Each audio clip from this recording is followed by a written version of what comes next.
The next scale we'll be looking at is D major 2 octaves. Now for this we need to know the key signature. So D major has a key signature of F sharp and C sharp.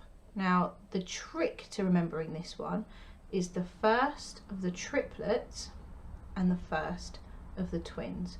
So for some of my students when I'm teaching this one, what we can do is to get a little piece of blue tack or something very small that you can put onto the first triplet, first twin, first triplet, first twin, and that just helps them to remember it at the beginning. So just know that that is a good option if you're struggling to remember this as you play. So the usual fingers apply for this one. It's 3, 4, 3. We're going to start with right hand. 3, thumb, 4, thumb, 3, thumb.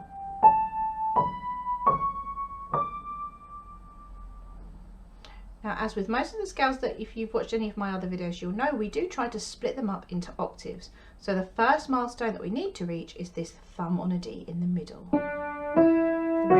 thumb, 4, thumb. If you need to, pause the video, have a little go at just that first octave.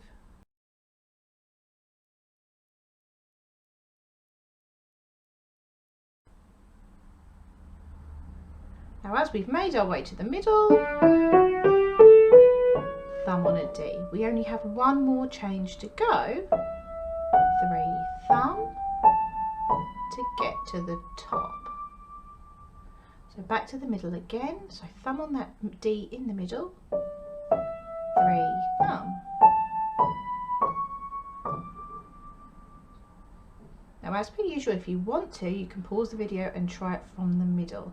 This will actually help your right hand, the pausing in the middle and trying to come up or down. It does help more on the descending, which you'll see a little bit later on. But the idea is that if you can sort of split your scale into octaves, you can always get yourself out of trouble. If something goes a little bit wonky, you can get yourself to that milestone and then you know where you're at afterwards. So it really is about understanding the fingers that you're choosing rather than just letting momentum carry you all the way along.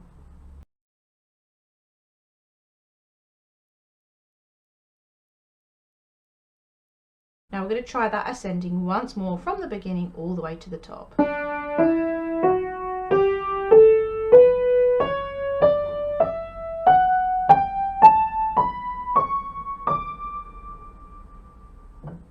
Now coming down, we're going to do the same thing, 3, 4, 3, but this time the 3 and the 4 are running over your thumb. Thumb 3, thumb 4, thumb 3. Let's try that once more and then we'll split it up.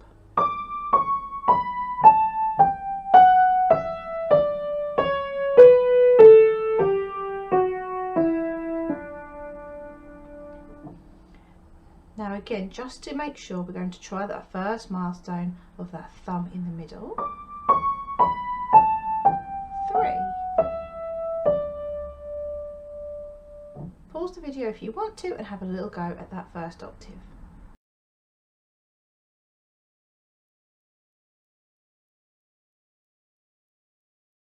Now after we get to this thumb in the middle and you're pretty confident you can get there, this is where we have the crazy 4. Crazy 4 runs over the top. That crazy 4 allows you to go that extra octave. And we finish with the usual 3 change. So really, probably the place at which you want to split this scale up the most is from the middle coming down. So anytime you need to use that crazy 4, this is a really good place to start and just isolate that last octave. So from the middle, crazy 4, sensible change. Pause the video and have a little go from the middle to the bottom.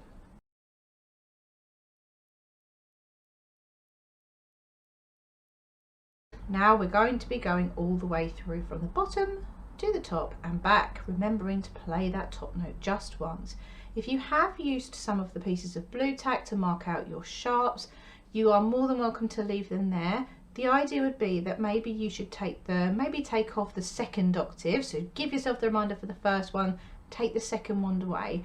So give yourself a reminder for the first one, take the second ones away, but just know you can always put them back in if you find that there's one that's particularly sticky and you can't always remember it. This isn't an exact science and this isn't a one size fits all. This has to be your journey into scales. Use what you need to get you through and take them away when you're ready. But just know there's nothing wrong in putting them back as you need them. 3,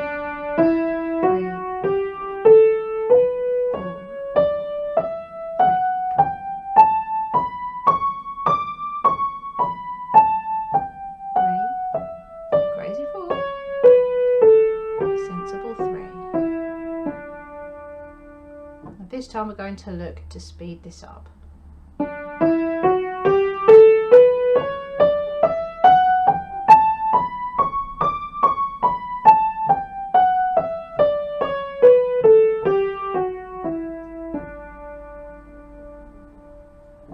Pause the video and try just the right hand before we look at the left.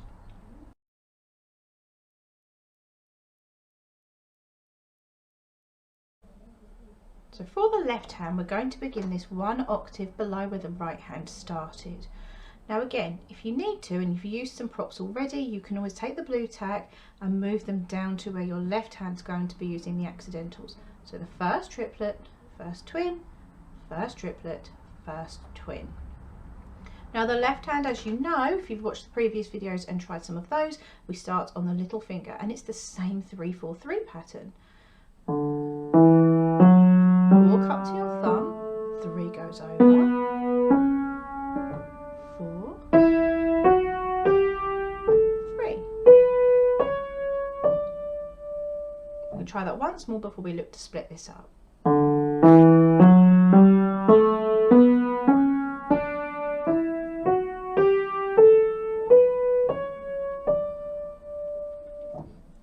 To do is to make sure we can hit that first milestone of a thumb on a D in the middle. 3.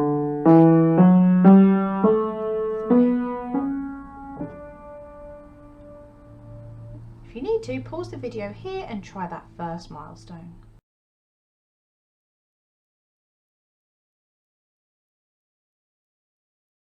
Now as we can get to that thumb on the D in the middle,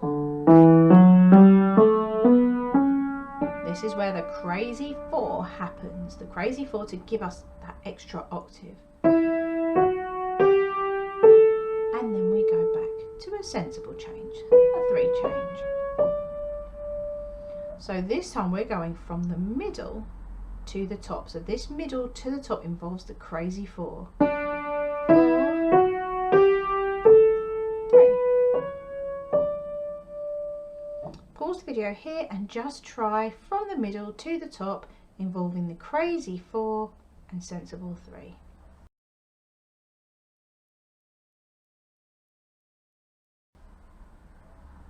So this time from the bottom all the way to the top.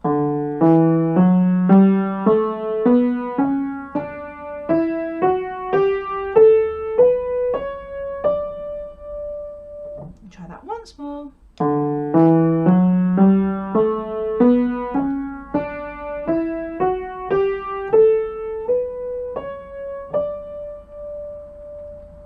Pause the video here and practice just the ascending.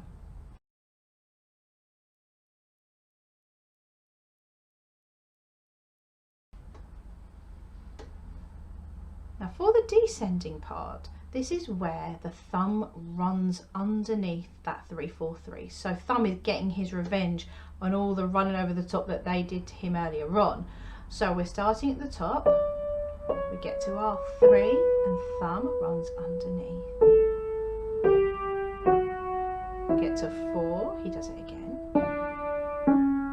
Get to 3, he does it one more time. And we're back at the bottom. Now to split this up, we're just going to try and get ourselves to that thumb in the middle. So it's a 3 change, thumb in the middle, Now what that does, by thinking about thumb in the middle, that does take out that 4 change. Now the reason for this is not only does this help when it's hands together, but it also helps to stop that 4 getting into your head. Now I know from having taught many people this scale and lots of others, that once the 4 gets involved, the next change becomes a 4 as well. It's like an epidemic. All of a sudden every change that you ever do is going to be a 4. So we're going to try and take that 4 out of it. So really you're only thinking about your 3 changes. So we think 3 change, thumb. We use the 4 only when necessary, if we need to go another octave. If we don't need to think about it, we're going to try not to. So let's try that first descending octave again.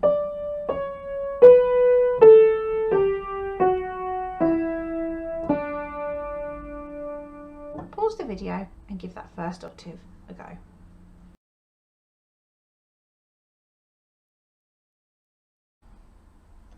So now that we've managed to get ourselves to this thumb in the middle, we only have one more change to go, which is the sensible change, the 3 change. 3,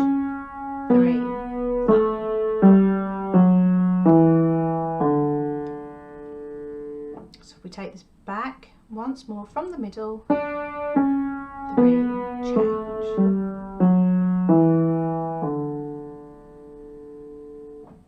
Now if you want to, pause the video and have a little go at that last octave from the middle to the bottom.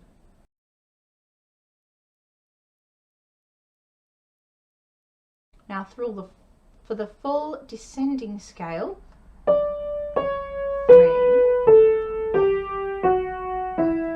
thumb in the middle, 3, change. Try that once more. 3, thumb in the middle, 3, change.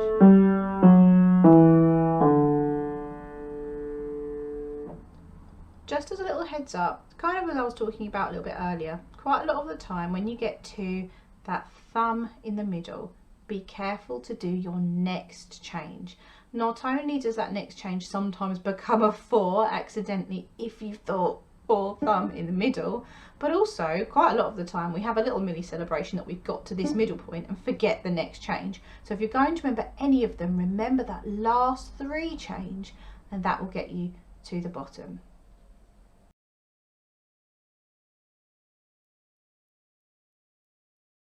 To go all the way through from the bottom to the top.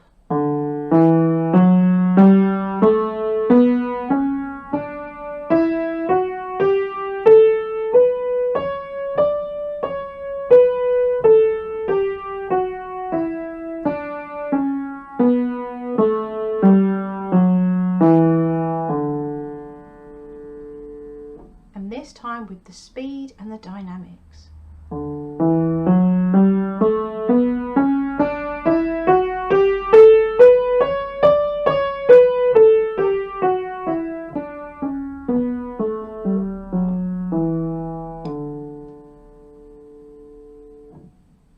Well done.